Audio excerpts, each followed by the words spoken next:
Hello mga teach! For today's video, sasagutin natin yung madalas na tanong na nababasa ko. Pwede ba ang class-in sa tablet?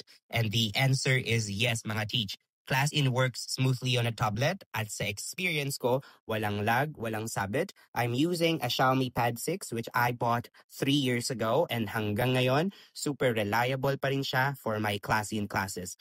Most of the features na gamit natin sa PC version, available din sa tablet version. So yes, magagamit mo pa rin ang pen tool, throw reward button, camera on and off, upload and download files, message section, at marami pang iba. You can still share your screen mga teach pero take note lang, wala yung browser sharing option na meron sa PC version where you can open Google.